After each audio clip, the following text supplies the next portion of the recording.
Hi, Ben. My name is Annie, and I became best friends with my 70-year-old gynecologist who had committed fertility fraud in the 1980s and whose children are all my age. It was a tumultuous but endearing friendship that left me with mixed emotions when it came to a devastating end.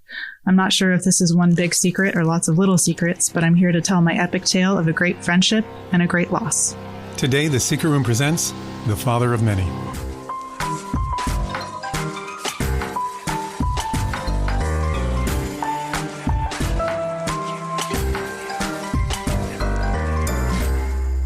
As I write this, it's the 4-year anniversary of meeting Doc.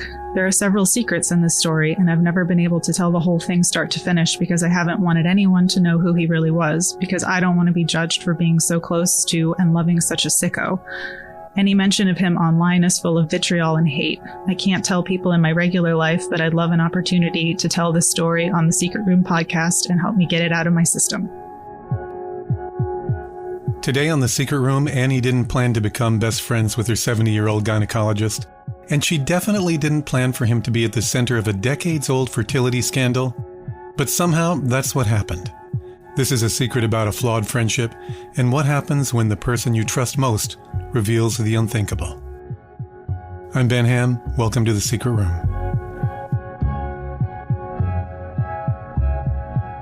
Hey, Annie. Thanks for joining me today. Hi, Ben. It's great to be here. Thank you for having me. You are welcome. It is great to have you here. Your story is going to take us somewhere that's almost inconceivable. I mean, your story is really quite, I'm not sure if shocking is the right word, but that's what I'm going to go with. Okay. It's very intense. Yeah, it definitely. Very intense story. For sure. Let me start with a kind of a bold question, but it's only because it pertains to your story. Mm-hmm. Did you ever want to have kids? I didn't. No, ever since I was a little kid. I don't remember the first time I really fully decided, but it was probably around the age of 8 or 9. And I'm not sure if it had something to do with the fact that I had a little brother who was 5 years younger. And I sort of, saw the difficulty that my mom went through, just trying to take care of all of us and divide her attention appropriately. But yeah, I'm not sure entirely what it was, but it was something that I knew about myself from a pretty young age. Did you have a concept that, something could be done to ensure that you didn't have kids when you were very young? I think I started learning about, birth control and stuff like that, probably from my peers first. And then there was probably a sex education class at some point. But I did learn about getting your tubes tied from an episode of Jerry Springer. Okay, a great font of wisdom. Yeah, I mean, I didn't know what it meant, but sort of from context and paying attention to what they were saying about it, I ascertained that it meant that you would no longer be able to get pregnant ever. Wow. And I thought that was amazing, and I wanted it someday. And Jerry Springer, that was kind of a raucous talk show. Yeah. It could have been on Maury. Those are sort of the same show in my memory. One of those programs. So you learned about getting your tubes tied as a young girl. Uh-huh. Yeah. And did you ever do that? I did. I waited until I was 29. I hadn't really asked any doctors about it up until that point, just because I had heard from other people that if you haven't had kids, and I wasn't yet married to my husband, we were engaged though, that they are unlikely to grant you a sterilization process. So I just didn't seek it out, really. I just figured, I'll just keep on with my birth control. They're unlikely to do that because they think you might change your mind. It's just so final. Yeah, I guess they're worried that you're going to come back and say, I wanted kids and you didn't do your due diligence to make sure that, I don't know, it's a CYA thing. Do they ask men, or do they deny men vasectomies? Exactly. No, They for sure don't. I found a doctor on the internet who had a reputation for sterilizing people who hadn't had any children yet. And, he was just kind of up the road from me, and I sought him out, and he said, sure. Wow. Yeah. What was your relationship status at the time? I had been with my husband, Jeff, for probably about 8 or 9 years by that point. We were engaged, but we just hadn't gotten around to getting married yet. So I was very much, involved with someone long term.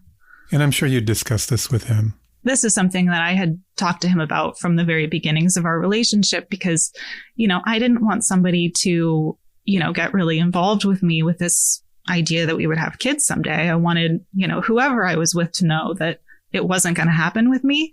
So I was really clear with that about that from the get-go with him. And he was very accepting of that. Well, that's great. And so I guess he didn't really want kids either. He said he hadn't really ever thought about it until I sort of made him think about it. He said that he sort of envisioned his future with children, but that was just sort of like what people did. He hadn't really thought about whether that was what he wanted or not. Yeah. But he's happy. He's happy with our choices, for sure. And did you share with your family? No, not. They know now, but not at the time. Why is that? Well, my older brother had been having a really hard time lately. He had basically had a bipolar manic with psychotic features episode breakdown. It's a really long story that we don't need to get into too much. Basically he was living with my parents and it was a very fraught dynamic with all of them. And it was sort of fresh and we were all sort of figuring out like how to proceed, how to properly behave towards him and, what all we should be doing to help him. I didn't really get pushback on this decision to get myself sterilized. I just didn't want to put any more on their plate at that point. Yeah, and it's your business anyway. Sure. Yeah, that too. Yeah.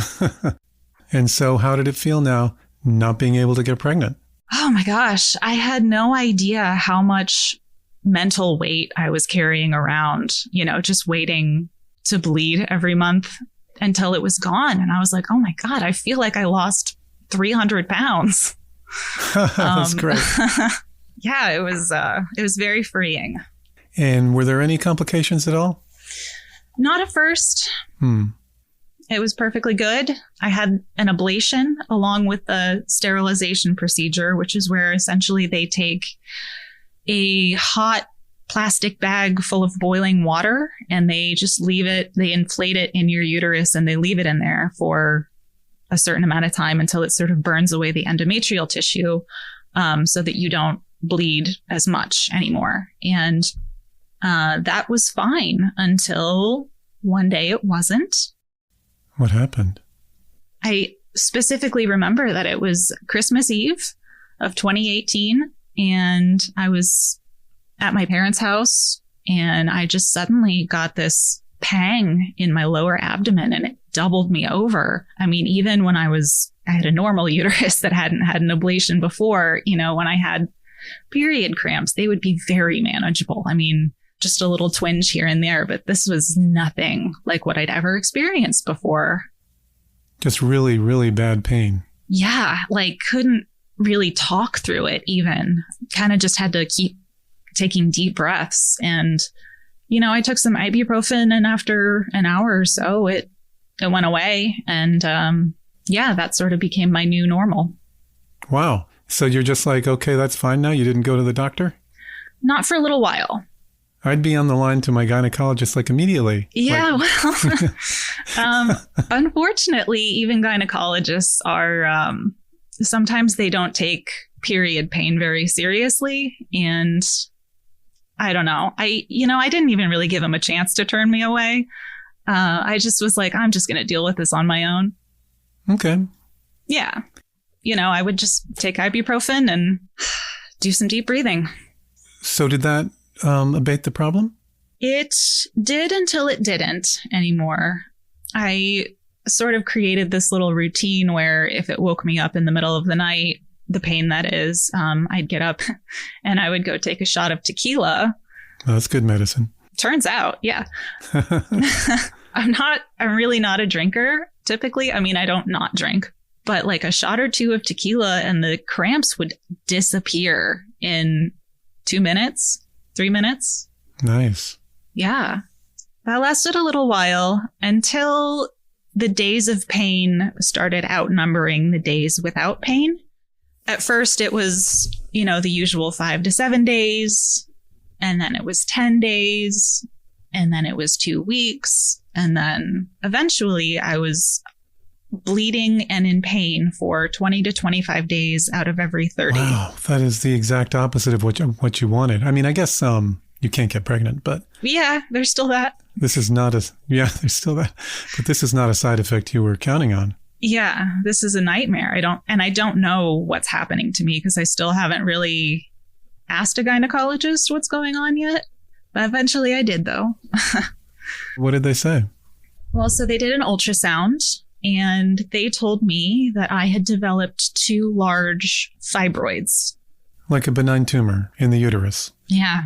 It's not cancer really, but it's a growth and it takes up space in the uterus. And so, the uterus can, I guess, perceive it as something that needs to be expelled.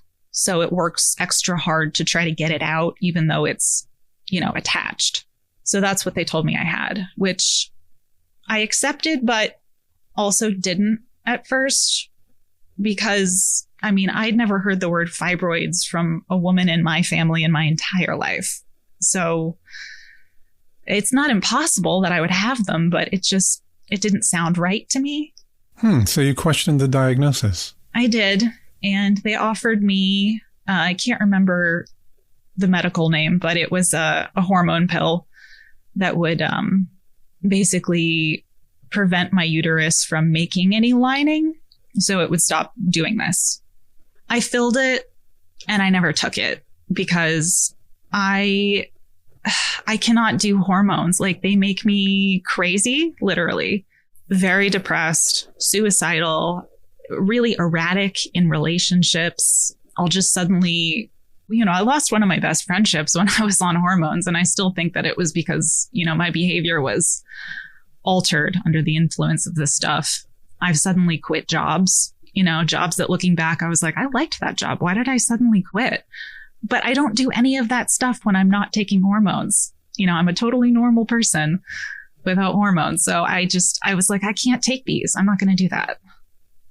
I'd rather have the pain, frankly. Wow. Yeah. It's quite a choice. Yeah. Terrible choice.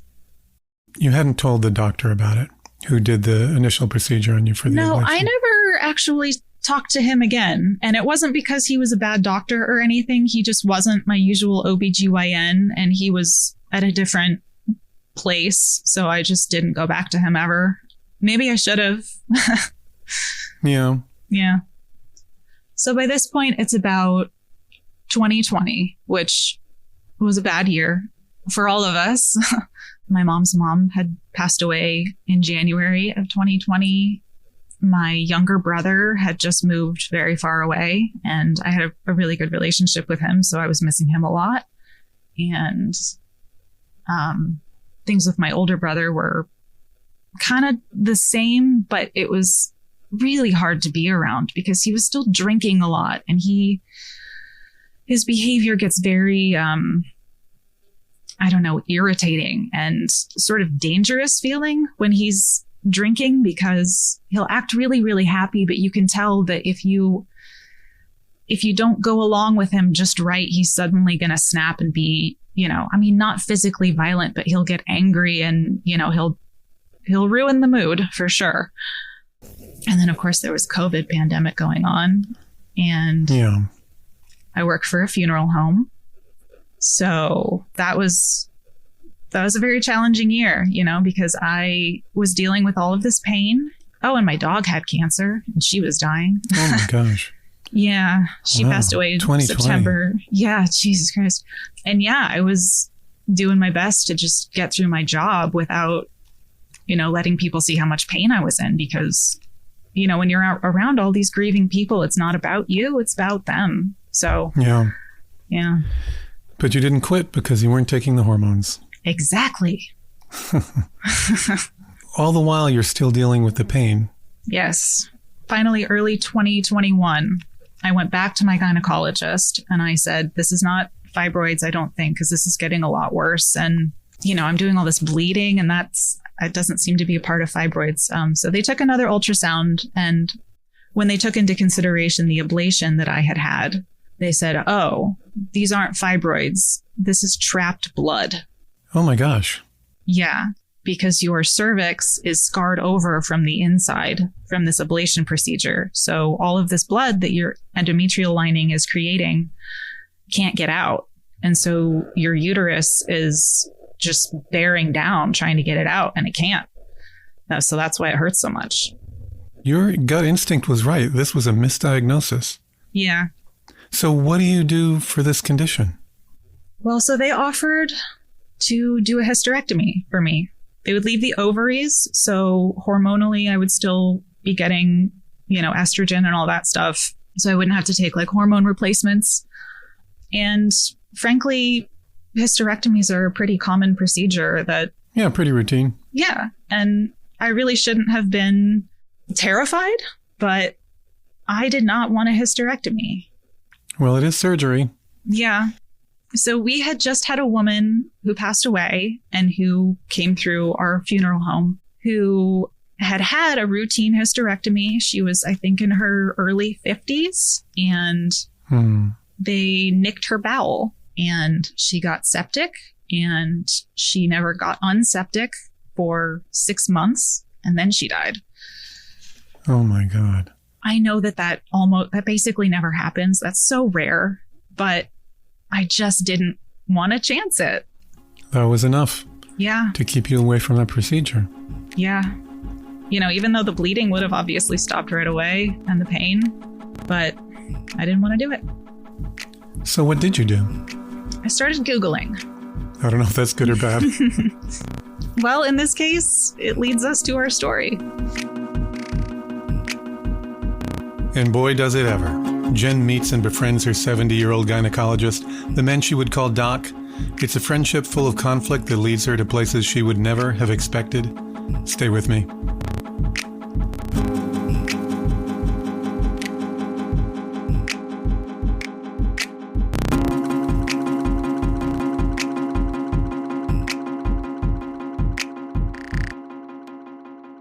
When weight loss progress stalls, it's easy to feel like you're the problem, but you're not. Hers offers access to personalized weight loss plans designed to help you move forward when you need it the most. I've already started my program and I'm seeing great results. Losing weight can be so hard, and I've been sharing my secret that I've been using weight loss medication to lose over 40 pounds. This isn't cookie cutter care. It's your health and goals put first, with real medical providers making sure you get what you need to get results. Start your free online visit today at forhers.com/secret. Weight Loss by Hers is realistic and provides access to affordable weight loss plans built around oral medication kits and GLP-1 injectable options, with oral medication kits starting at just $69 per month with a 10-month plan when paid up front. Whether you want to lose weight, grow thicker, fuller hair, or find relief from anxiety, Hers has you covered. Visit forhers.com/secret to get a personalized, affordable plan that gets you. That's forhers.com/secret. forhers.com/secret. Weight Loss by Hers is not available everywhere. Compounded products are not approved or reviewed for safety, effectiveness, or quality by the FDA. Prescription required. See website for full details, important safety information, and restrictions. Actual price depends on product and plan purchased. Check the show notes.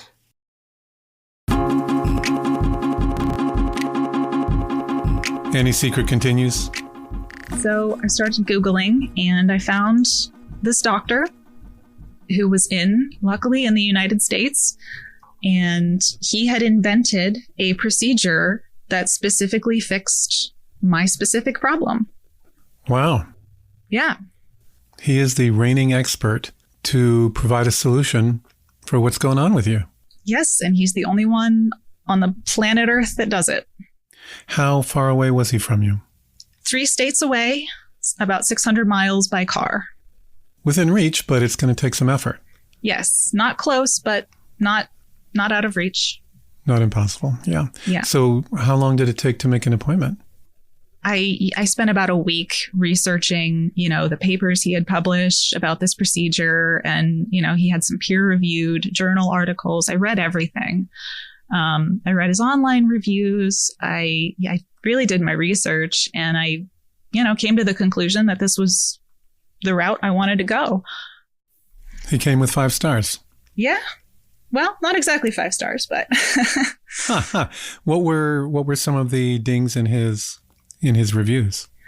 At that point, the dings in his reviews were he could be a little bit brash with patients, and people would sort of criticize his bedside manner. And he could be a little bit not completely inappropriate, but he would say slightly off-color things to people that he didn't see a problem with, but they did. So that's mostly where, but nothing about, being a bad doctor. So. Okay. It's all basically personality. Yes. If he's going to give you the service you need and do a great job at it. Yeah. I mean, what did I care? The other way. Yeah. Yeah. Who cares if he's a little brash? Mm-hmm. Tells a blue joke. Yeah. That's fine. So you made an appointment to go see him. Yep. So he had me send him by mail. I sent him a thumb drive with my ultrasound images from my gynecologist here at home. And he got them. He took a look at them and he gave me a call. This would have been probably early March. And he said, wow, that looks painful. He said, you're the perfect candidate for what I do. Amazing. So you must have felt a lot of relief, like maybe I can put this pain behind me. Oh, yeah. It was it was going to take some doing to get out to him, but it was so nice to know that there was something that could help me. Yeah. Okay. So when was the procedure scheduled for? The first day that I met him was St. Patrick's Day of March 2021. We had driven out March 16th and we got to the hotel and we went to his office first thing the next morning. And he and I met in his office and we chatted. And then he took me back to an exam room and he gave me, it's called laminaria. And it's basically a rolled up piece of seaweed that he would put inside my cervix. And over the course of the night, it would dilate the cervix slowly. Which I guess was optimal for what he needed to do the next day. So he did that. I went back to the hotel, came back the next morning for the procedure. Was he brash? Not to me. Okay. Well, I mean, not at first. He was he had a loud voice. He was an East Coaster. Okay. So he had that just, sort of loud and outgoing personality. But I liked him. I really liked him. You liked him? Yeah. Yeah. Okay. So it was good. Mm-hmm. So you had the procedure and how did that go? Went just like he said it would. There was no pain really at any point. They scraped out my uterus with this hot wire loop, I guess. And they got to fill the uterus with water so that they can see in there so that, it can expand it. And then they go in with this wire loop and it's kind of like scooping out a pumpkin. You're just getting all that, frilly tissue out of there. Yeah, it went fine. So that was that. And you and Jeff head back home. There was a conversation that Doc and I had right before Jeff and I headed home. Tell me about that. Yeah. So we were sitting in his office and this was the day after the procedure. And, I was feeling perfectly normal, which considering what they just did to the inside of me, I was amazed by that. I was like, I don't feel anything. But anyway, so we got to talking and he asked me, what do you do for a living? And I said, well, I work at a funeral home, but, I'm really trying to be an artist and, I'm a painter. And he asked to see my work. So I pulled up some pictures on my phone and I showed him and he said he was impressed. And then he said that he had always had this idea for a painting that he wanted someone to do. And he just had never met the right artist for it. His parents had been Holocaust survivors. They were both born in Poland and went through the camps and came to New York in 1945. They had both lost pretty much everybody. His mom had a surviving sister and that was about it. Yeah, so he wanted this portrait of him and his parents and his brother, faces in smoke in the background to represent the people that had been lost in the Holocaust. And I said, that sounds like a really interesting challenge. I didn't say I would do it or not. I wasn't sure if I wanted to get into that. Was it appealing in some sense, though? I mean, you're an aspiring artist, and here's a commission. Yeah. So it did, mostly just because it was a problem that my brain needed to solve. Like, how would I compose that? Because it was sort of a complicated request. Like, how do you put all that together and have it make visual sense and have it be, have the proper amount of symbolism and all that? An idea did not immediately spring to mind, but as Jeff and I were driving back, slowly I sort of started to figure it out. And I was like, I think I know how I would do that. But I didn't know that I was ever going to see Doc again. So I just sort of filed it away. Okay. Yeah. And so let me guess, though, he did not file it away. He reached out to you? Well, he reached out to me to check up on me about, how I was doing post-procedure. He wanted to encourage me to get an IUD placed because the hormones in the IUD would ensure that the lining didn't regrow while I was healing. And it would really, really help to make sure that I never experienced this situation again. Now, but are these hormones going to cause problems for you? Yeah, so that's what I said. I said, I do not do well with hormones. I don't think that's going to work for me. And he said, well, this particular type of IUD has, very little incidences of adverse reactions compared to other forms of birth control. And everybody I've done this for has, had a great reaction to it. And, I think you should try it. And if it doesn't work, you can always take it out. And so I said, look, I just went through hell with this pain problem. Yeah, IUDs are no picnic either. Well, that was the other thing, is that he said if I could come back out to where he was, he could place an IUD under sedation, which is not something that most offices offer. And so that was appealing to me. I was willing at that point to deal with a little, hormone craziness if it meant no more pain ever. For sure. So I agreed. I agreed to come back out. How much time passed until you went back out? 3 weeks. He wanted to get it in there before my body had healed beyond a certain point. It was important, I guess, for the IUD to do its job to the best of its ability. So 3 weeks, I went back out. I flew this time. Jeff and I got on a plane.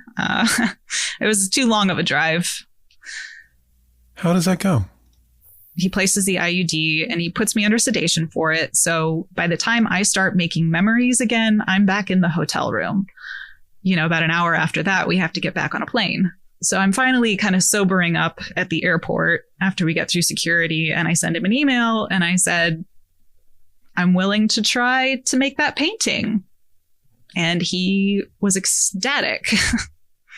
What kind of inspiration did he provide for the basis of the painting?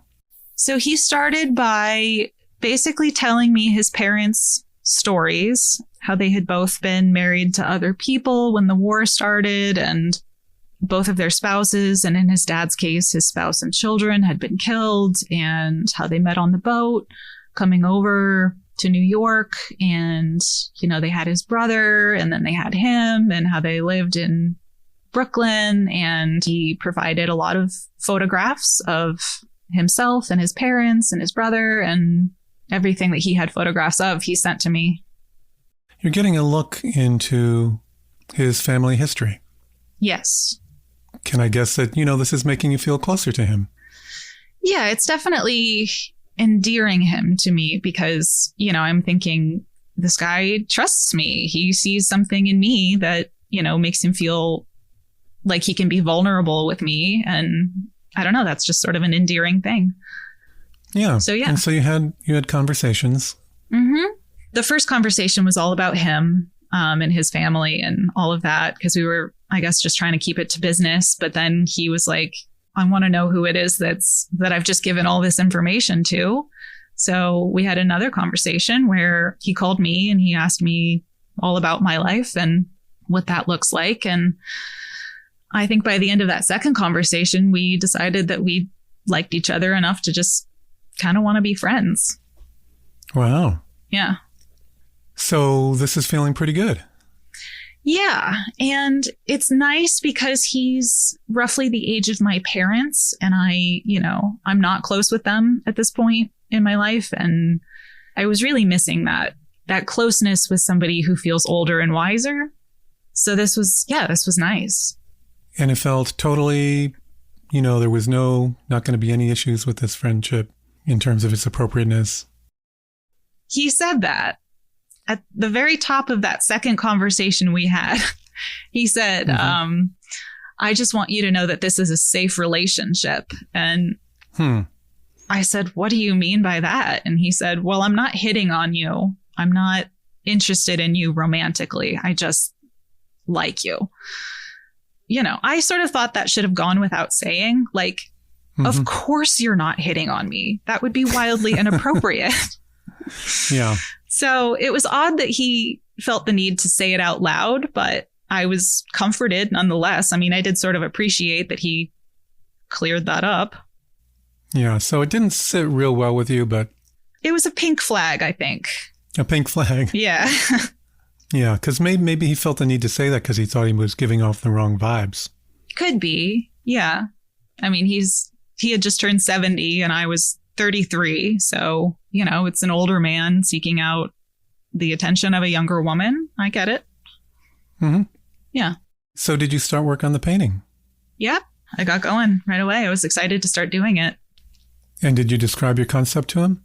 Yeah. So I sent him a sketch that was a very, very rough sketch that was just kind of like, here's just sort of where everything is going to be placed. And he approved of that. And I don't really like showing off my paintings until they're pretty far along because they look like a mess at first and it looks like it's going to turn out terrible. But, then it turns out okay.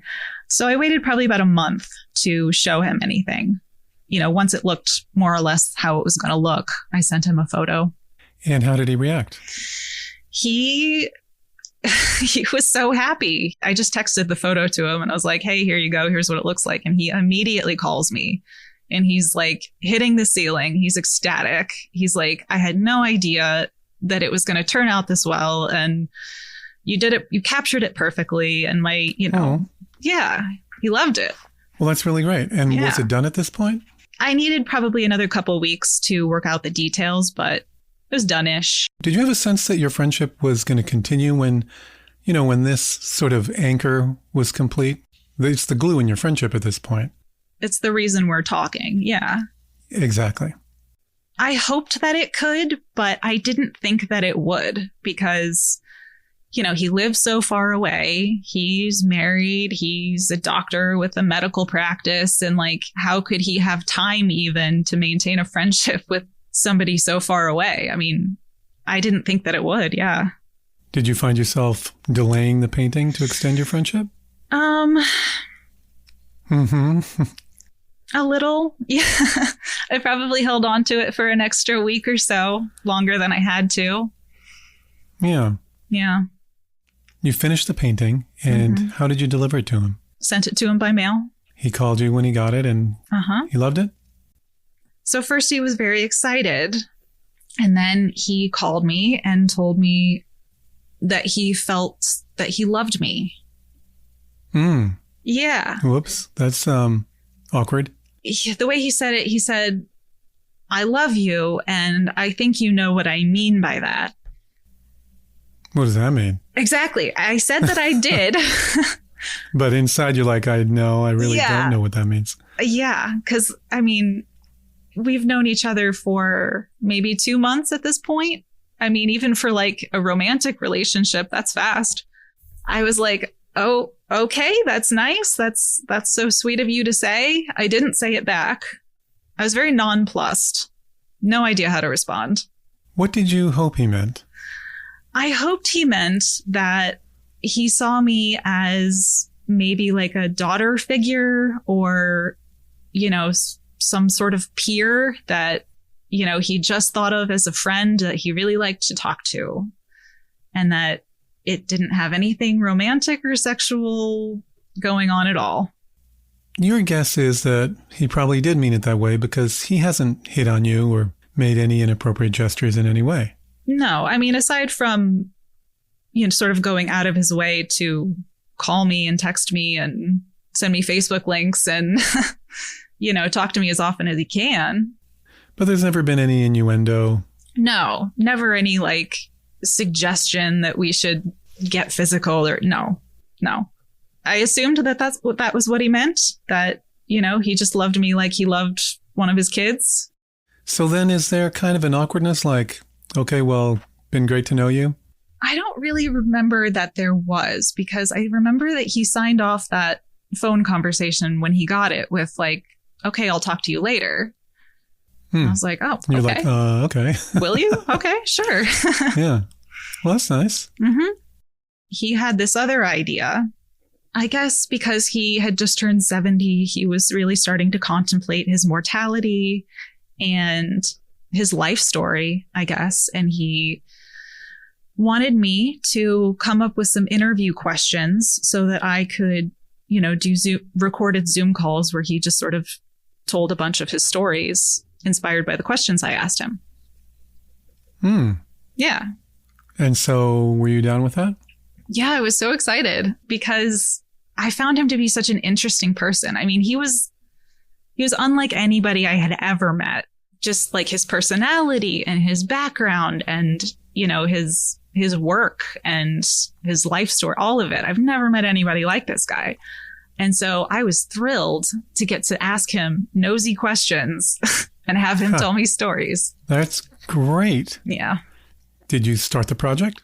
Yeah. He's telling me his whole life story. How did the interviews go? I think we did 5 of them.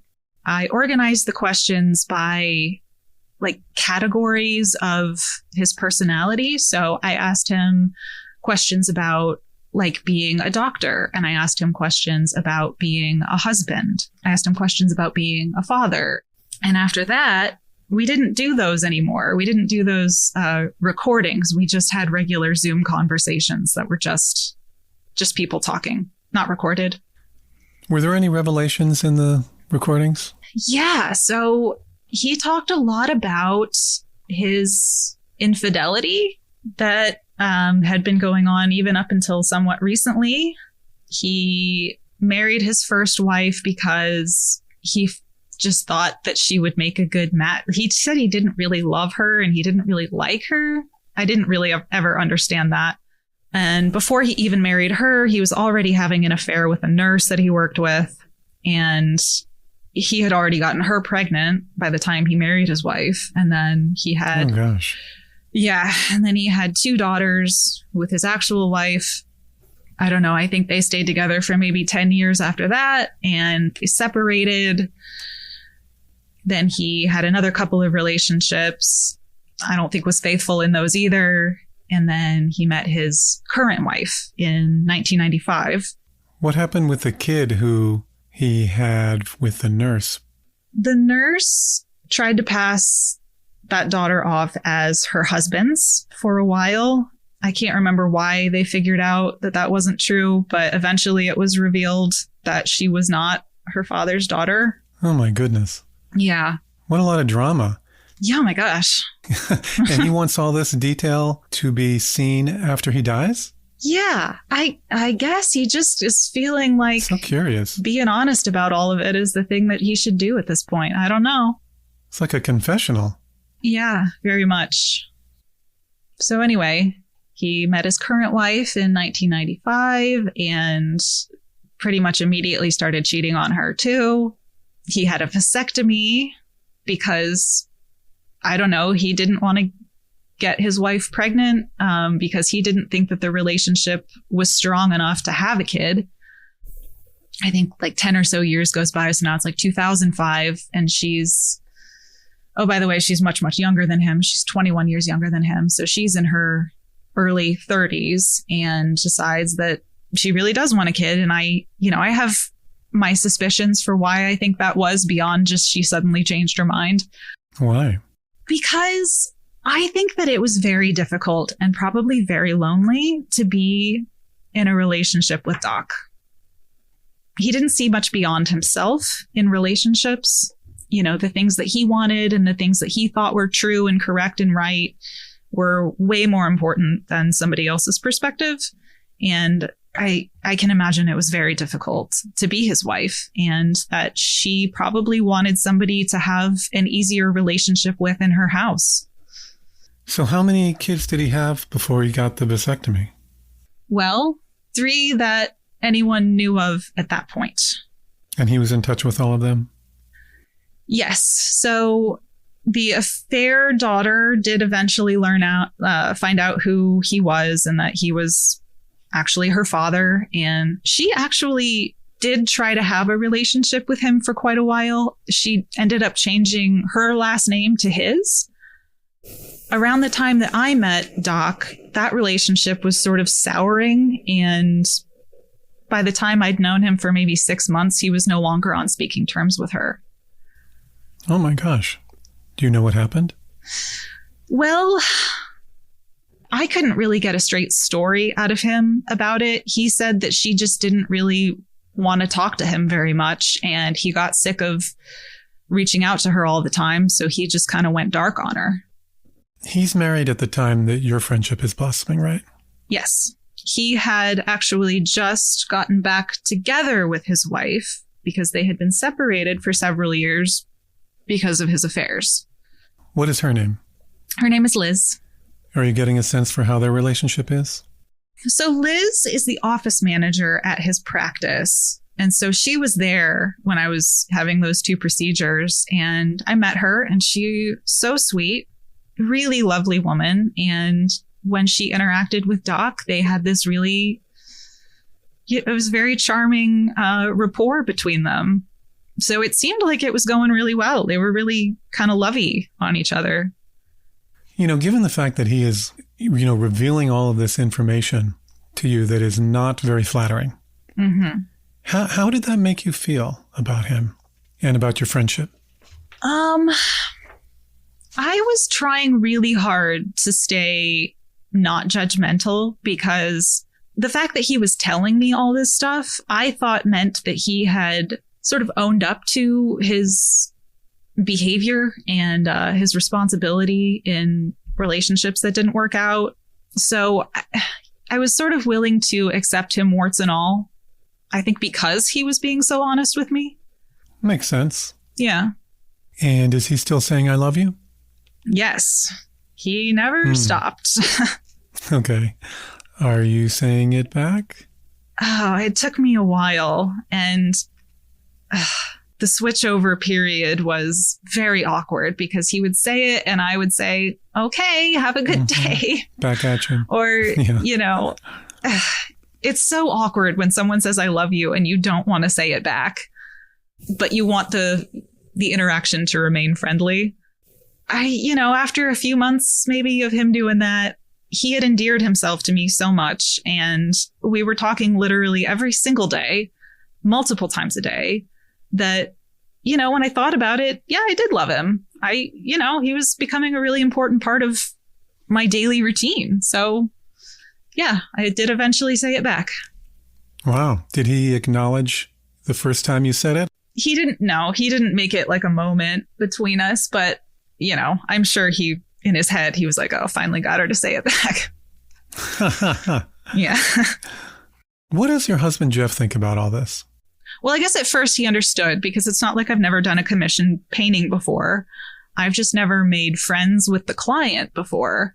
So, but he is really trying to be like open about this, because he sees how important this is to me and like how supportive this person is being of me in this really difficult point in my life. And, so he's just like, okay, she has a friend. It's a very unconventional friendship, and other guys might feel weird about it, but he was very cool.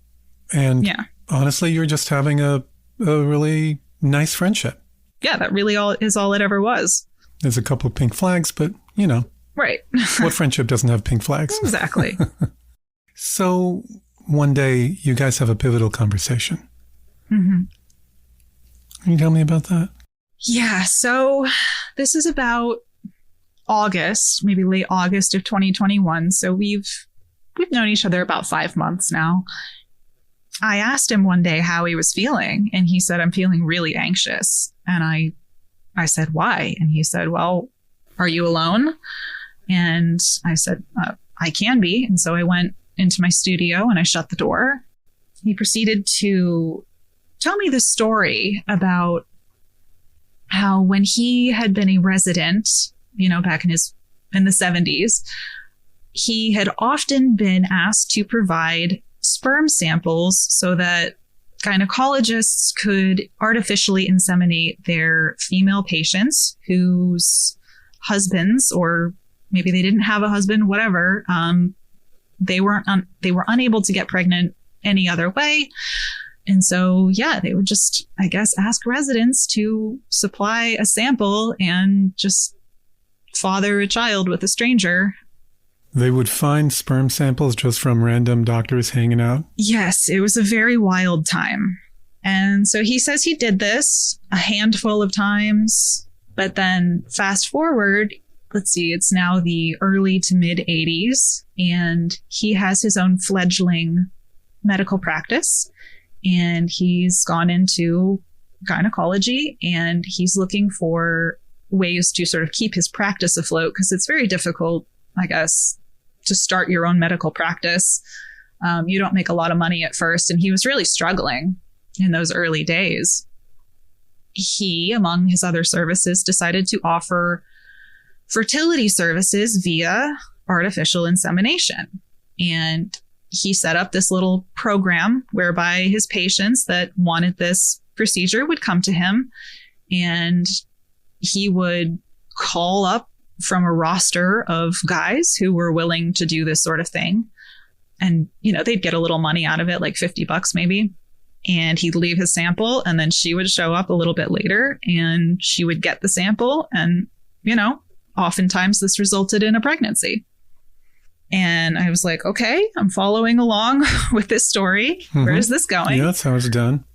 And he said, well, sometimes the sperm guy didn't show up. And his patients were sometimes, if not often, coming from various parts of the state. They would have 2-3 hours sometimes to drive to get to his practice to get this procedure. And if the sperm guy didn't show up, there was no way of storing sperm at this point. They hadn't invented the way to freeze it properly, so it had to be a fresh sample. And there was no cell phone, so there's no way to call people who are already on their way to you that it's a no-go, go home, yada, yada. And I guess sometimes he would have to charge, if they got to the office, he would have to charge them an office fee, even though they didn't actually get anything done. So he just didn't want to do that to these people. And so he knew that his own material was viable. And so every now and then, when his sperm guy didn't show up, he would simply use his own. Wow, this sounds very legally questionable. Yes. Ethically, too. Ethically, mostly. There actually were no laws against this at the time. I think there definitely are now, but not at the time. So why was he telling me all of this? Yeah, why? Well, because the people who had gotten pregnant via his material had kids, and those kids were now in their 30s, and they were starting to send their cheek swabs into 23andMe, and they were starting to get strange results. And they were starting to find that they had dozens of half-siblings whose mothers all went to the same fertility doctor. Were they reaching out to him? Did they find him, or how did he know this? One of them had a blog where he was keeping track of, he found out that he was donor conceived, and he wanted to find out who his biological father was and who else he might be related to. But he figured out that it was Doc, and he knew for sure because of the other half siblings that he had matched with on 23andMe. They had met each other. They got to talking and they figured it out. How many of them are there? I think 17 or 18 that are known. Wow. Yeah. That's just the people that have sent their cheek swabs in. But anyway, one of them was suing him, and it was about to come out in the news. And so he was telling me all of this because he didn't want me to hear it from the internet first. He wanted me to hear it from him, and he wanted me to have his perspective on it before I read anything in the news. What was the basis of the lawsuit? So the lawsuit was based on this woman whose mother was Doc's patient, and she was Doc's biological daughter.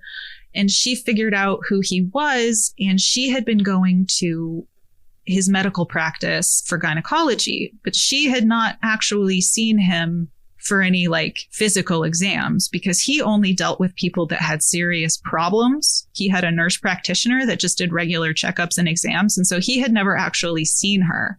And according to Doc, I only have his perspective on this. According to Doc, she was starting to try to make up symptoms that would require him to see her. And so eventually he did.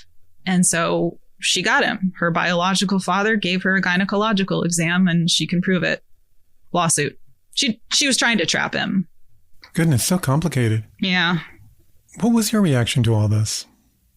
I was pretty speechless at first. In my wildest dreams, I had no idea that I was going to wake up that morning and have somebody say all that to me. Yeah. But he and I had developed this rapport and we were friends. And, you know, I wanted to respond the way that a close supported friend would respond when their friend was going through something tough. So, you know, he was very afraid that I would learn this and that I would just say, never talk to me again, this is over. So I didn't want to do that. He did stop doing it because this didn't go on for years and years and years. This was, you know, maybe a 4 or 5 year window of time when he was doing this. And so, you know, he knew that it wasn't what he should have been doing. And, you know, I wanted to be supportive. So I told him, you know, I'm not going to abandon you. I'll try to help you get through this. You're a good friend. I tried to be. And so did you share all this with your husband?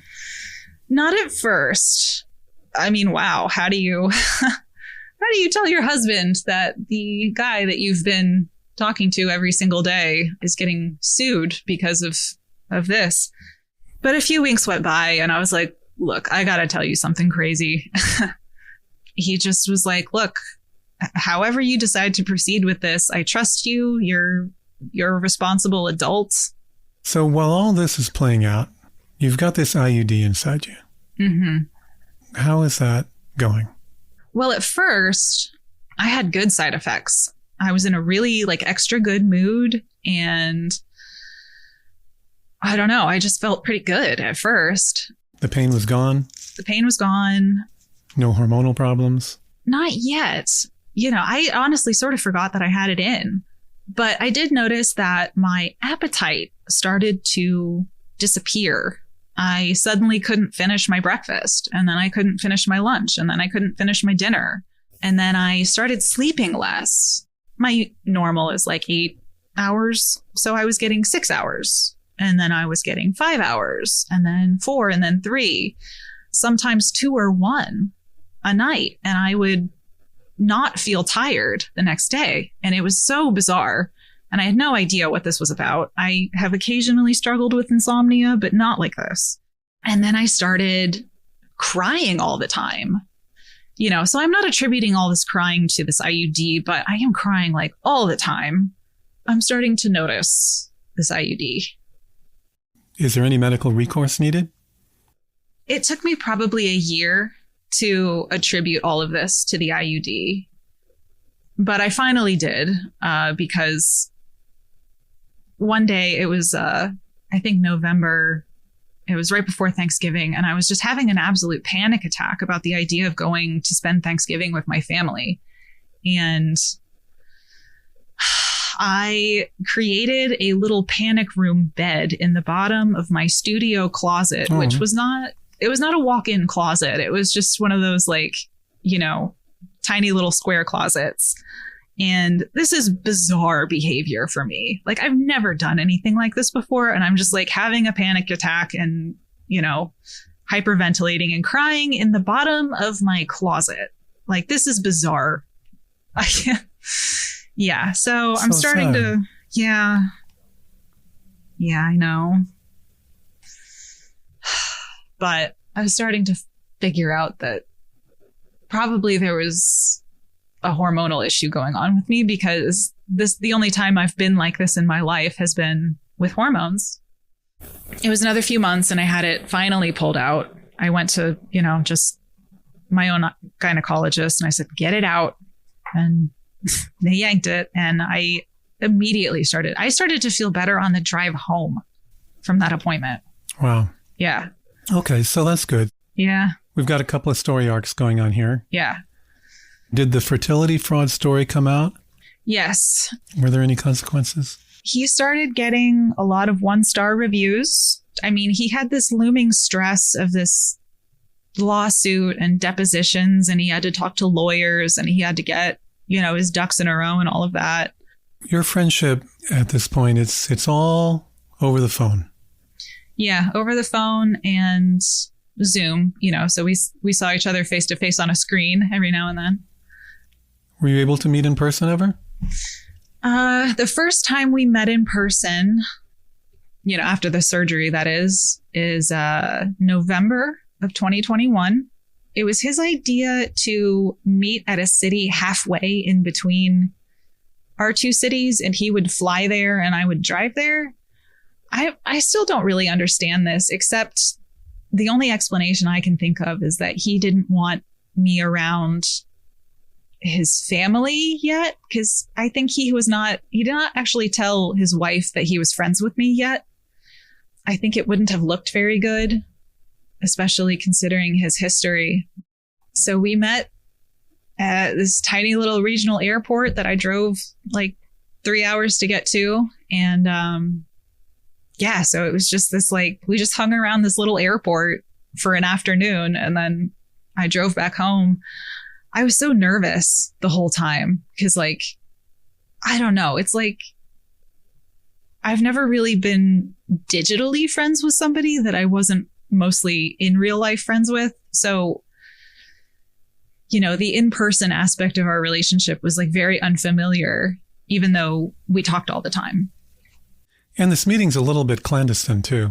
Yes. Well, I didn't know that at the time, but it's a little strange. But it went well. It went well. Great. Okay. It must have been nice to see your close friend in person. Yeah, it was. He was a very comforting presence, most of the time, at least. I loved it. It was a great day. How did your friendship progress after that? We would get in these little tiffs, and he'd get mad at me for getting mad at him. At some point, I'm not sure who was giving who the silent treatment, but, we'd have these little scuffles. And then when they were over, he would basically love bomb me afterwards.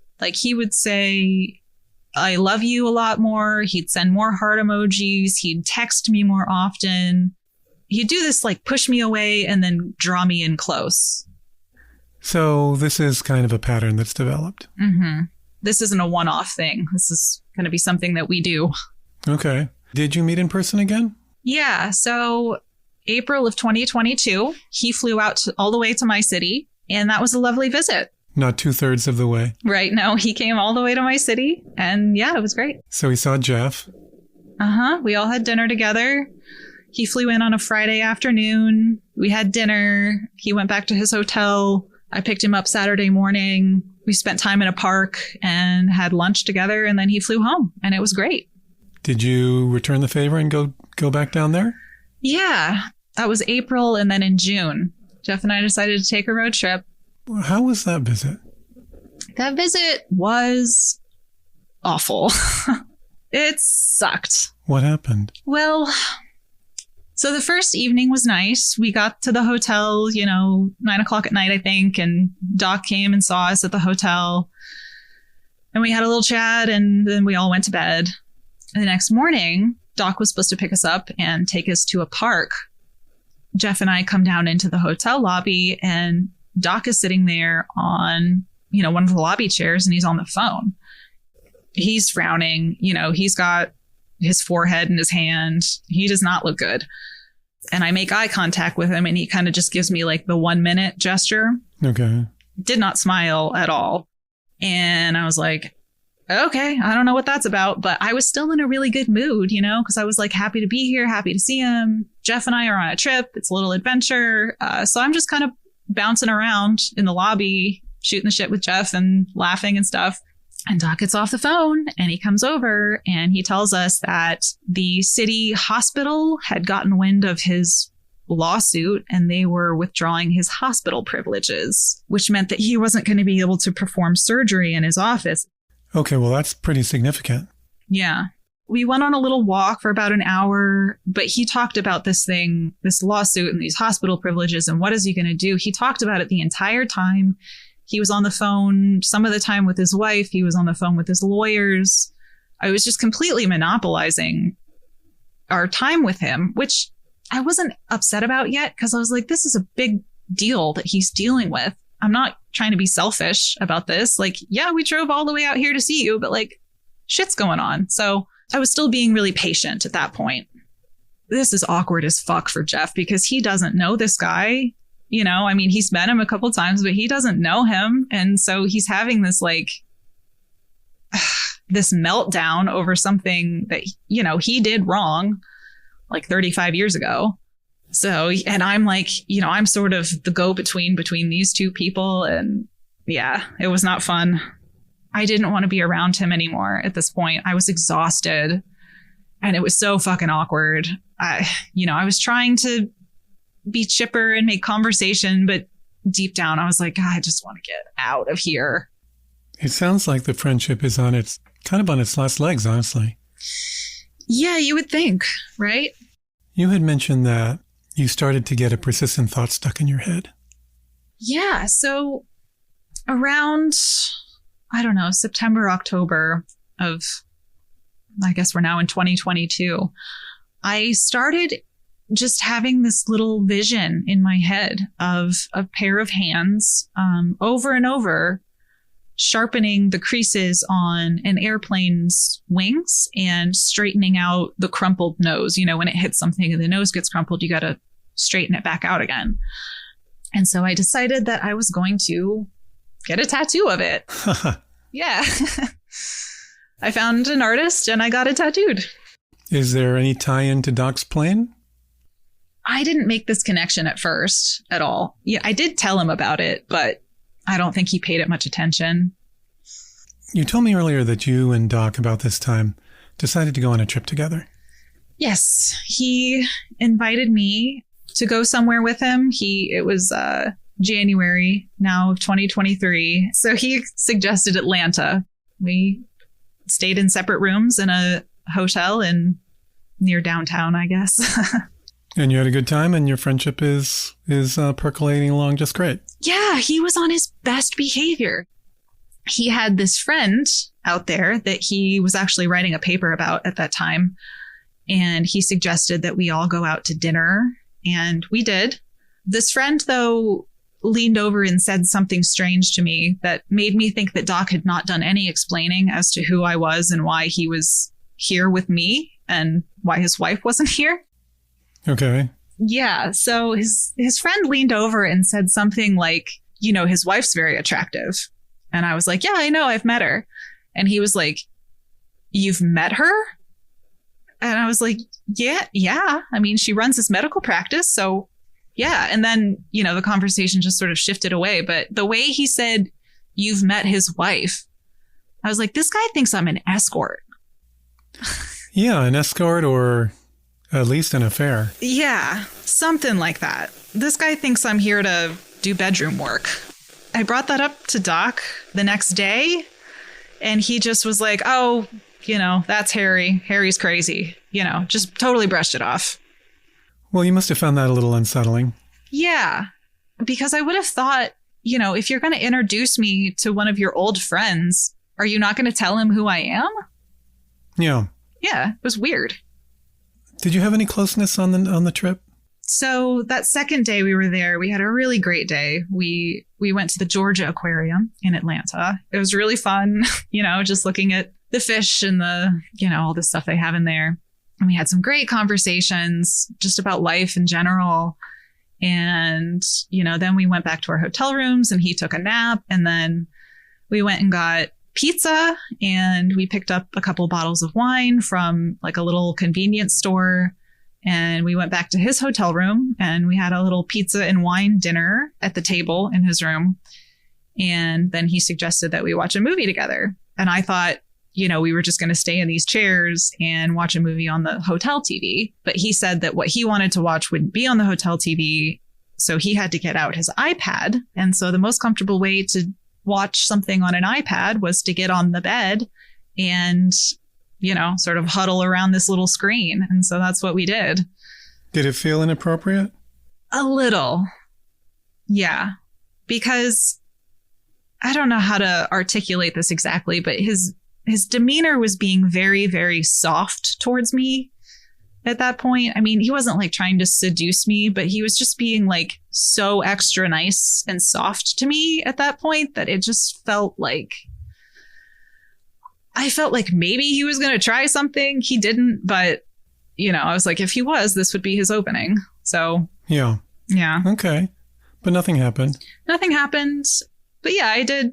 I laid under a blanket on a hotel bed with a man who wasn't my husband and watched a movie. So. Okay. He's a close personal friend. I don't know. Yeah. And so you went back home after the trip and everything was fine. Yeah. Our friendship was really, really good for quite a while. And then he wanted to come visit me in my city again. You guys are getting a lot of visits in. Yeah. Well, this will be the last one. Oh no, things took a turn on this trip? Yes. What happened? Well, so he flew out, and I think he flew in on a Thursday afternoon. I picked him up from the little regional airport. We had dinner, and the reason that he was out here in my city was because my brother had just had another bipolar breakdown, and it was this time so scary.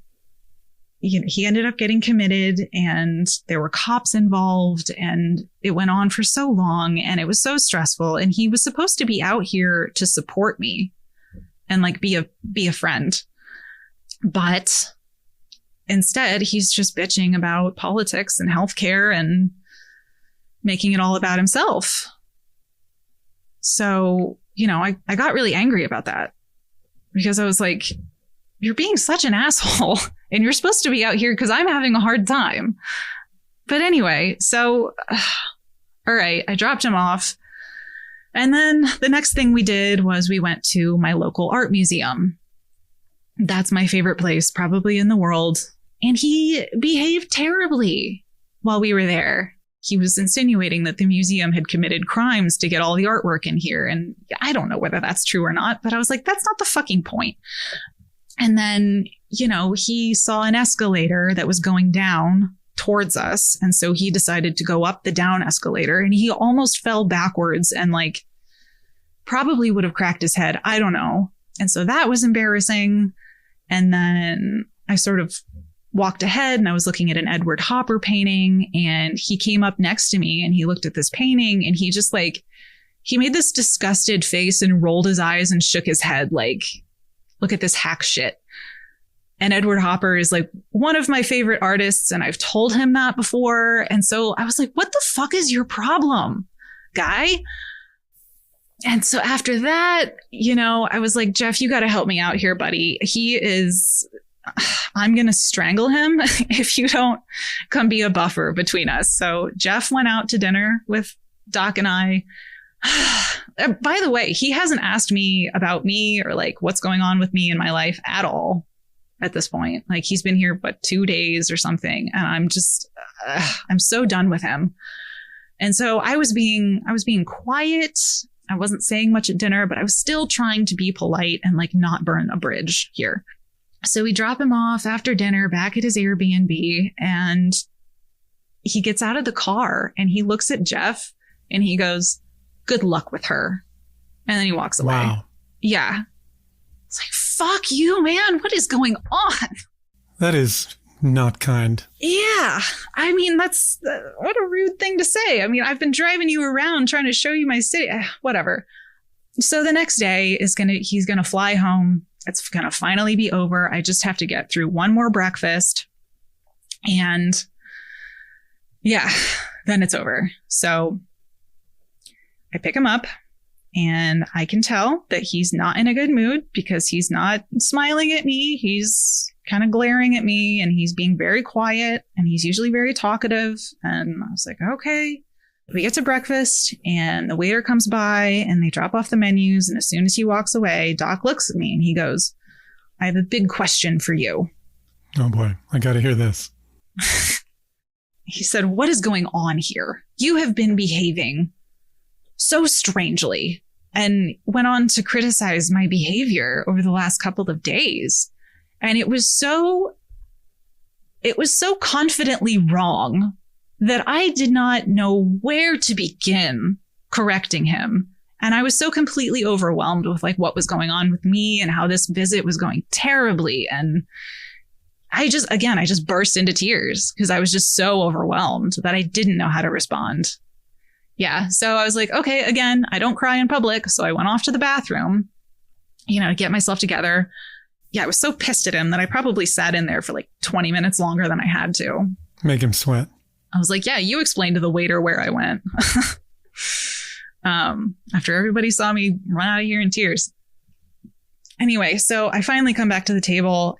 He has it out with me. He's like, what's wrong with you? And I'm like, you have been behaving horribly. You've been such an asshole.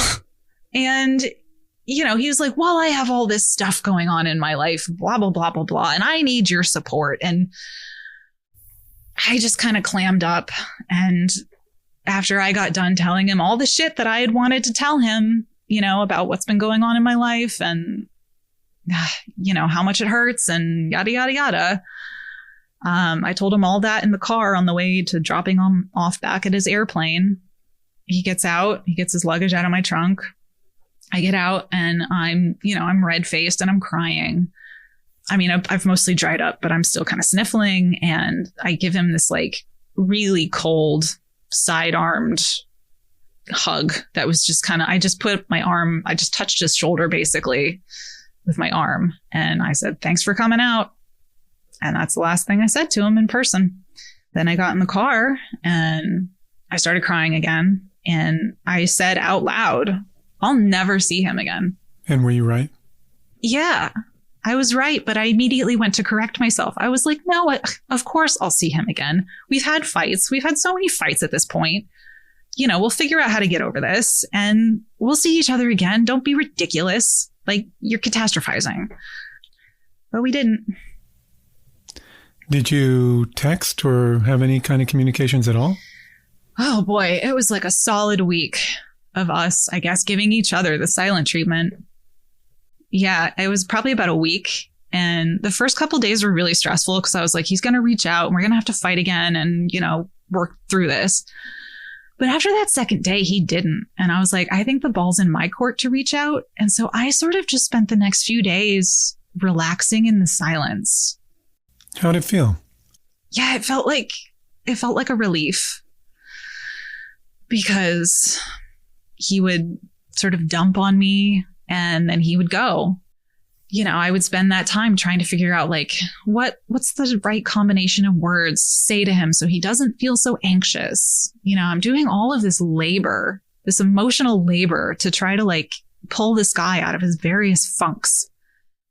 For the next few days, I was like, I don't gotta fucking do that today, tomorrow. And right. It was nice. There's some freedom. Yeah. But I think I eventually sent him an email because I was like, I got to deal with this at some point. I'm typing and I'm deleting and I'm typing and I'm deleting because as I'm typing things out, I'm like, I know exactly how he's going to argue with that sentence. I need to rewrite it. So like a lawyer, I'm going through this document like, okay, the language needs to be perfect and undebatable.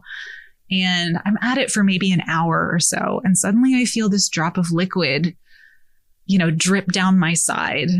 And I realize that I am sitting in a cold sweat, trying to express myself to this guy that doesn't even, he's not a relative. He doesn't live here.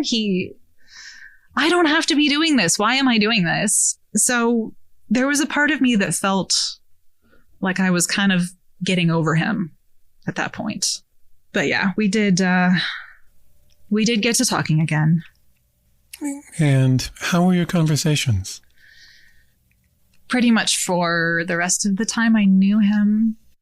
They were chilly. They were not as friendly. They were not as jokey. They weren't like old times. So do you remember your last phone call with him? Well, our second to last phone call that we had was on the Friday before Memorial Day. And he said, I am really dreading this weekend and I can't figure out why. And I completely brushed that comment off. I was like, I think you're being ridiculous because I'm looking at the weather for your city and it's going to be beautiful and it's going to be warm and you're going to go flying and you're going to have so much fun. And he was like, yeah, okay. And so the last conversation that we had was on the Sunday of Memorial Day weekend of 2023. And he called me to tell me that he had been out walking with his friend. They walked for 5 miles.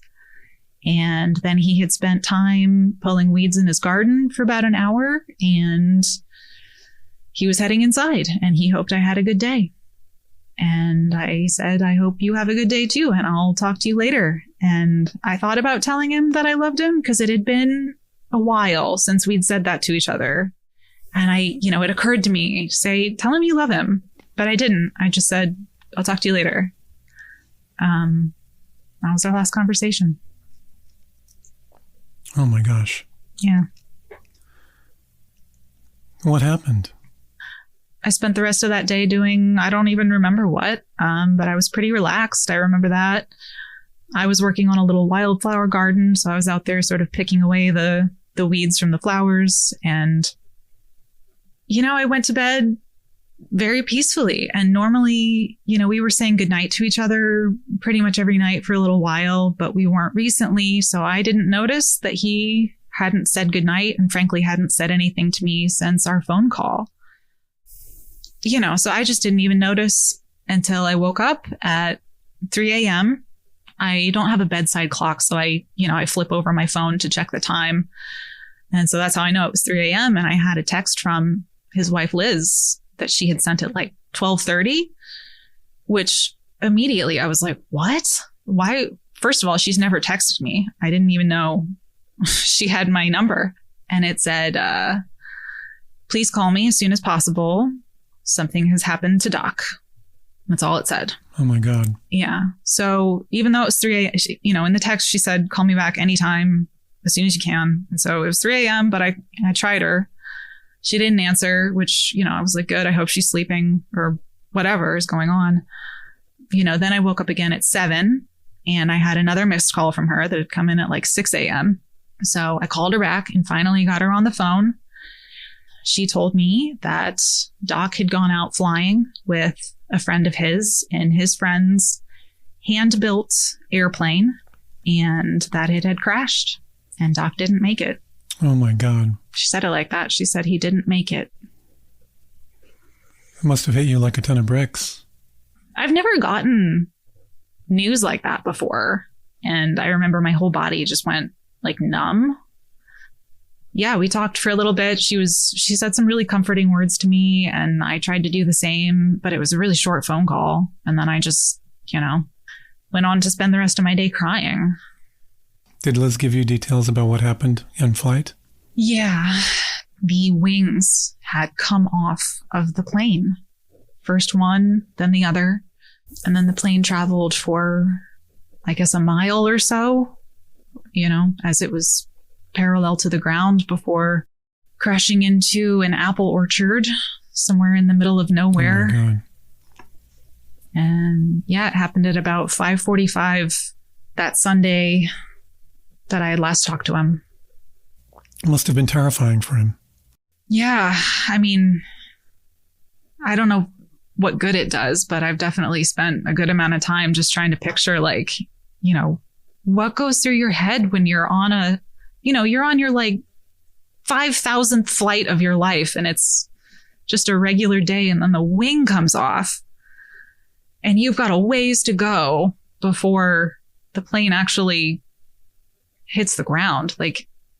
That's just awful. What is that like? I can't imagine. Yeah. Just terrifying. How devastating. Yeah. Did you reach out to Jeff or your family? Well, Jeff was still in bed at that point. So I immediately went in there and I shook him awake and I said, Doc died. And he sort of shot out of bed and he's great. He went right into comfort mode. He let me talk it through And then he was like, you know, it kind of seems like you just need to be alone for a little bit and cry for a while. And I said, yeah.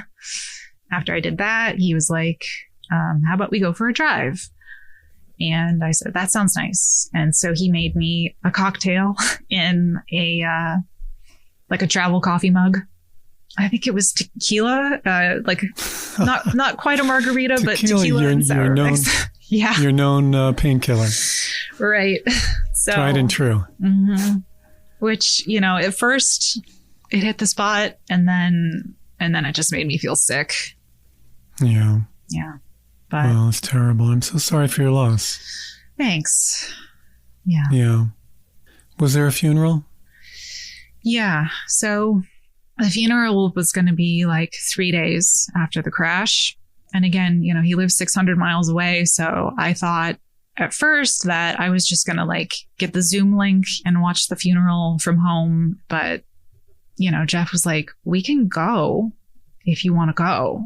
So he got us a flight and a hotel and a rental car. And we went out there and went to the funeral. Was it well attended? Yeah. There were a lot of people there.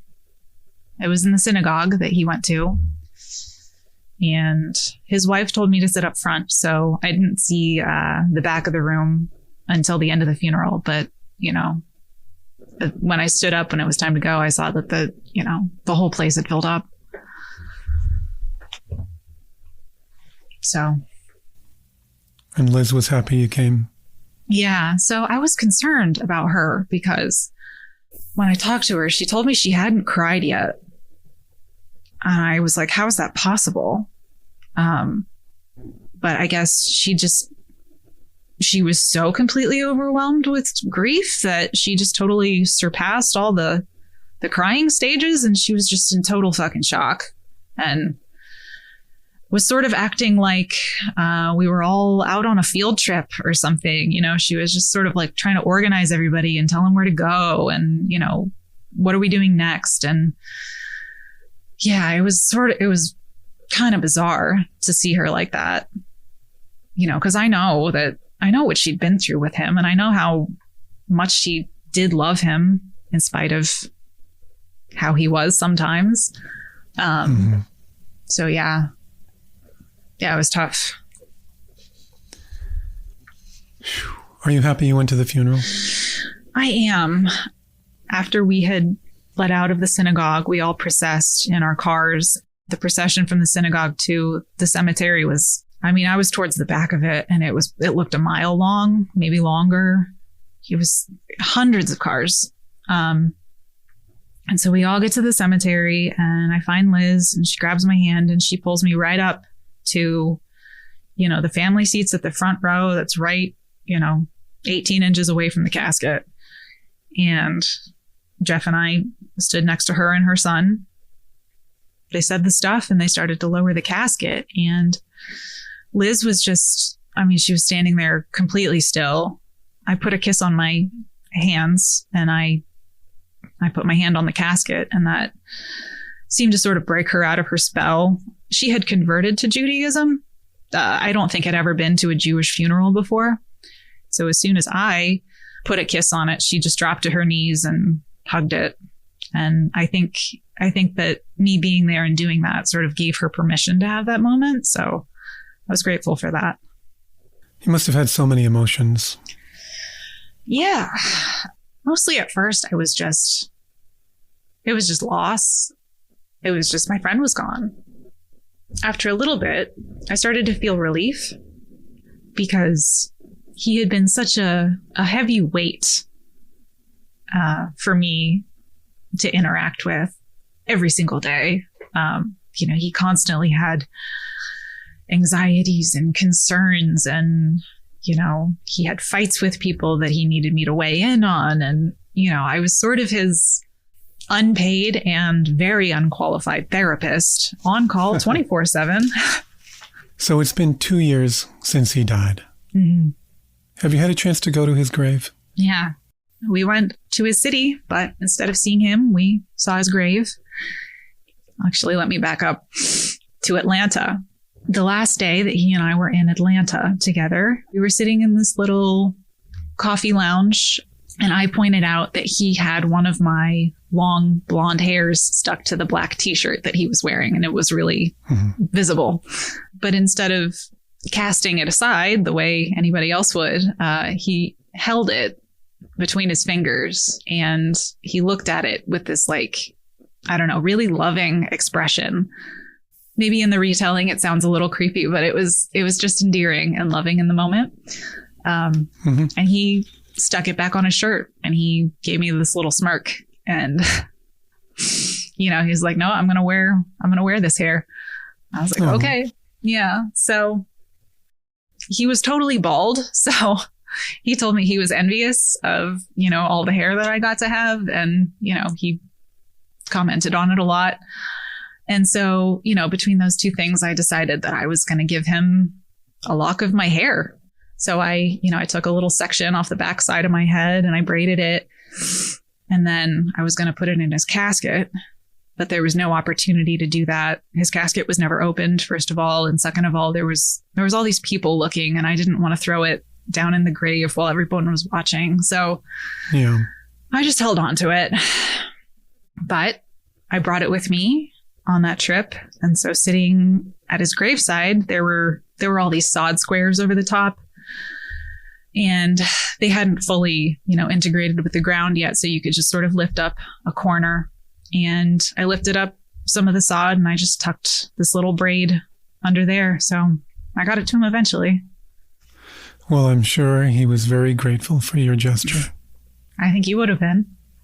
Yeah. And then somebody gave you a gift that was in line with that. I actually got this gift before I put the braid on Doc's grave. It was after the funeral, the day after we got home. My dad came by the house, and he said he had a gift for me, and he said, hold out your wrist. And I held out my wrist, and he slaps this silver braid of chains around my wrist, this beautiful silver braided bracelet. And it reminded you of the lock of hair. In my entire life, this is my first braided piece of jewelry ever. It just felt like, I don't know, too much of a coincidence to be a coincidence, that of all the bracelets that you could have found for me, you found a braid when I've been holding on to a braid. I don't know. I found meaning in it. I think that's amazing. Yeah. And what else is amazing is Jeff. Yeah. What a saint. Jeff is great. Oh my gosh. We should all be so lucky. I know. Did he ever have any issues with your friendship? The only issues he ever had is that he would get frustrated that Doc would stress me out so much, because then he would have this stressed out, upset wife. But he didn't feel jealous. He made a comment once about, like, I think it was after we got back from Atlanta. He was like, how it could have been an affair. And I was like, let me stop you right there. Because first of all, I'm not going to cheat on you, honey. I'm just not going to. And if I was, it would not be with this guy. Okay. So no worries there. And then he was so supportive of me, as I was grieving this friendship. He was really patient. I was snappy and withdrawn for months. Did you ever see Liz again? No, I never saw her again after the funeral. I was going to look her up when we were out there, when I visited Doc's grave, but I decided that I just wanted to leave her alone. Because I thought, like, if my husband passed away, how much do I want to interact with his friends that I don't even know? I probably don't. So I was like, I'm going to leave her alone. Let's see. This is now August. We visited in June. And I have this dream right before I wake up. And the dream is about Liz. And it's all these people that are sort of gathered around her at this little airport. She's trying to tell us, like, how to get on our airplanes. But she says, I can't help you anymore because my plane is here. I have to go. in the dream, she gets on an airplane and she flies away. And then I wake up. And I woke up and I got coffee and I went out and I sat on the couch and I opened my email. And at the very top, I had an email from Liz, who was asking me to call her at my earliest convenience because she had something she needed to tell me. What now? What could she possibly need to tell me at this point? She told me that she had been diagnosed with stage 4 renal cell carcinoma and that her doctors had given her, most optimistically, 2 years to live. Oh my gosh. Yeah. That's awful. So, yeah. How's she doing? She passed away. She passed away a year ago. She didn't make it 2 years. She didn't make it 1 year. She made it 6 months after finding out that she had cancer. So, yeah. He's dead and she's dead too now. Well, that's awful. Now, he raised some children. Yeah. Where are they? He had 2 children with his first wife, and then another daughter out of wedlock that he knew about. And then, you know, he had all of these fertility cases. And he had a son who, at the time of his death, was 15. His son was actually not his biological son. What was he?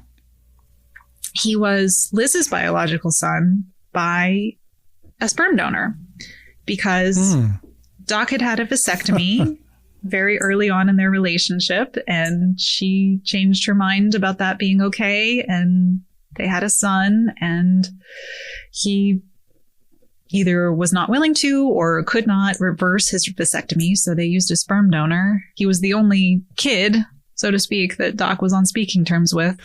So it seems kind of ironic to me that the only offspring that he is on speaking terms with is not his biological son, but one that was brought into this world with a sperm donor that was not him. I know, yeah. Whatever happened with the Zoom videos? Nothing really. I have them. I definitely watched them a few times, maybe a lot of times after Doc died. Who did he want them to be given to after his death? I think he wanted them for his son. I think it was because he suspected that he might pass away before his son gets to an age where he could ask him a lot of this stuff. Well, there's a lot of stuff in there that I don't know if you really want to pass on to your son. Yeah, so I don't know what his son does or doesn't know about the affairs Doc had on his mom. I don't know if he knows that's why they were separated. I don't know what he knows. So what are you going to do?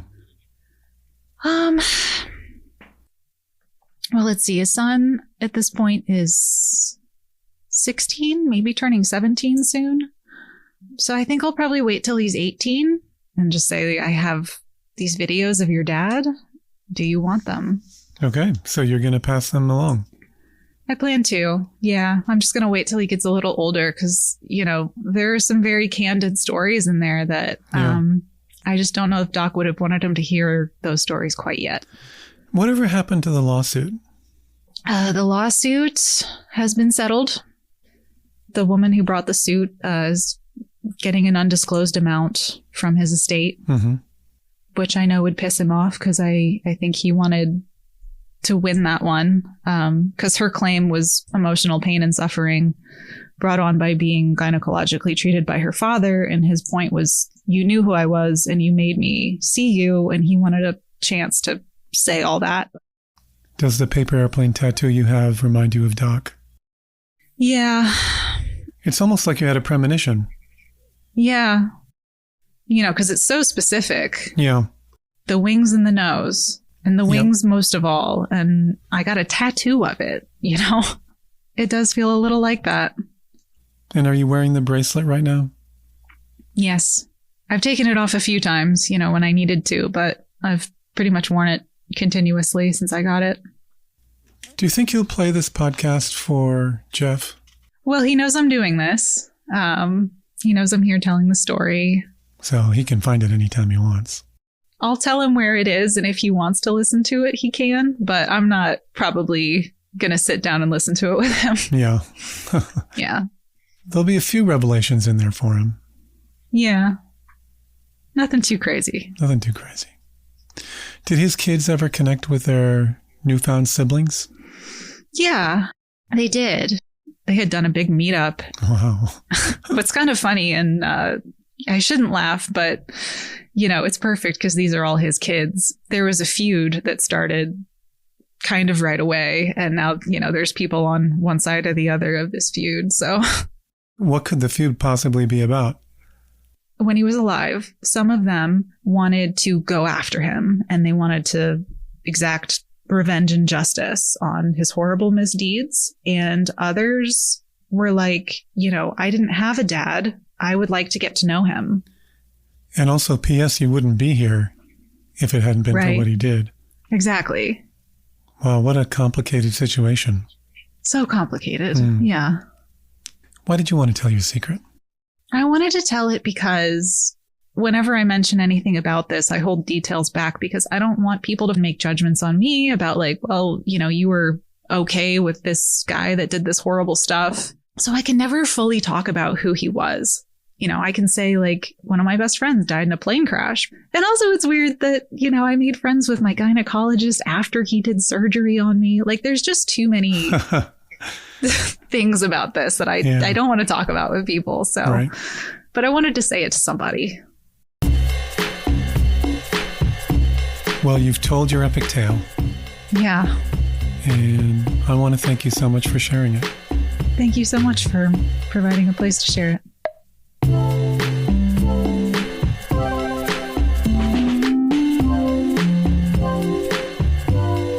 Doc was a gynecologist, a fertility fraudster, a secret father to many, and somehow Annie's friend.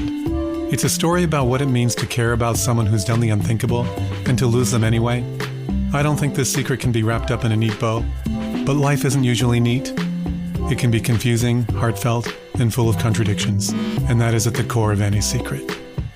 Now, what pictures did we decide to use? There's the one of the tattoo. There's me and Doc at the aquarium.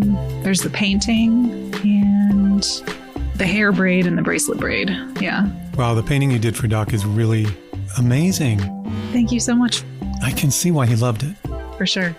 See them now on X, Facebook, and Instagram. Search at Secret Room Pod. I want to thank all our sponsors for supporting the show. Check out links and deals at secretroompod.com, where you can also share your secret. And I'd like to take a moment to thank the many Secret Room listeners who support the show. In return, they receive our premium show, The Secret Room Unlocked. And here's what's next in 1 week with host Susie Lark. Remember our recent episode, P-Freeze, where Lauren told the hilarious secret of outwitting a drug test with the help of none other than her mom? In a can't-miss follow-up, Lauren's mom joins me. And boy, do I have a lot of questions. Don't tell, but some of those questions came from you and others came from Lauren herself. Join me in 1 week on The Secret Room Unlocked. Pick up our premium show and help power your favorite indie podcast that could with your support. The Secret Room Unlocked is available on Spotify, Apple Podcasts, and at patreon.com/Secret Room. Thanks this week to Susie Lark and Luna Patel, and as always to Breakmaster Cylinder for our music. Come back in just 2 short weeks. I'll have another fresh secret for you. We're working on it real hard for you already. Until then, this is The Secret Room, a podcast about the stories no one ever tells. I'm Ben Ham.